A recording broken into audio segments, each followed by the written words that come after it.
Vancouver and Whistler. Okay, now that was going into a rant. But that's not to say we should rest on our laurels. You know. It's still important to find ways to increase our tourism potential because that is important for all parts of British Columbia. And the only people coming right now, you know, are the people from China, places like that, because they're looking to buy. They're looking to buy property. That's where they want to have their investment secure. In knowing that they can go buy a condo or some land, you know, and make the migration over and leave the problem behind in their own country while they create it here at the minute they get onto the freaking off the airport, right? You know, off the plane. You leave your problem behind in your own country to come over here and leave it there at the air, you know, bring it to me. You're talking to the next generation of homeless person here, okay? Because eventually it would be nice to know that the kids do move out. But where's that going to leave me as a disenfranchised single mother all these years being oppressed by some government that sits up there and talks with forked tongue about the 5 great goals of opportunity, when at the end of the day, there is no opportunity except for maybe the ones that can leave the nest. Some are roadways, some are cycling paths, some are bridges. But regardless of what the needs are, the fact that we have been able to work well with the federal government and will continue to do so because it is an important partnership means that we will be able to provide infrastructure to these. It's beyond a partnership. You see, this is where they confuse their words.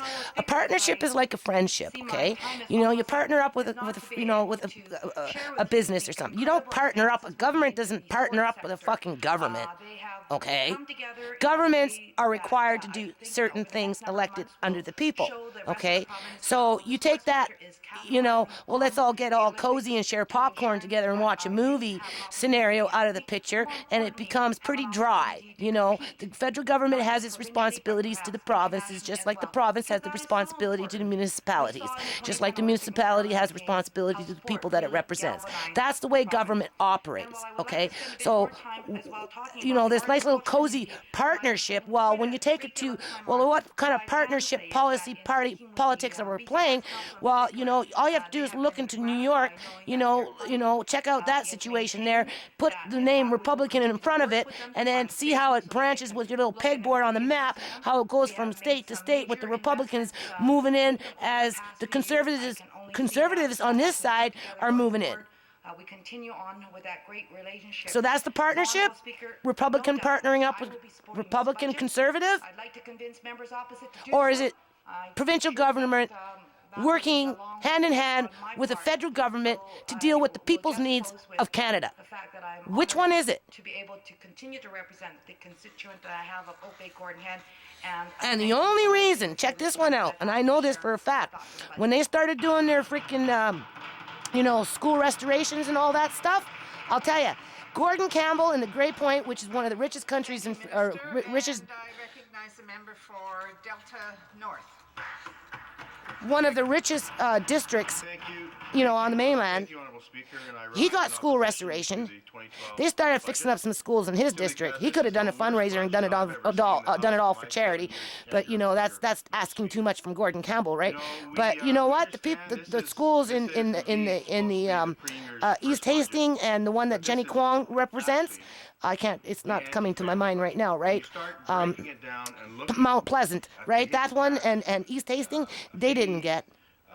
It was a little huff, right? They were going on. It was brought to the attention. This was about 3-4 years ago, right? The money didn't go there. It didn't go into the communities that really needed it.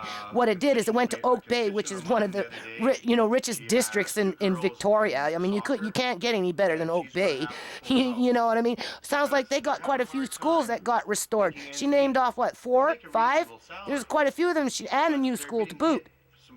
But not East Hastings, not where, you know, gentrification of the neighborhood is occurring so that, you know, the poor people get flushed out.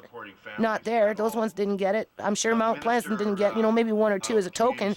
But at the end of the day, you know, she forgot to tell you that part. Into public health and the worries of SARS. But meanwhile, we have a whooping cough epidemic that has started up by Hope and is following its ways. It's airborne. It's following its ways through the valley, now into Vancouver coastal. This is a very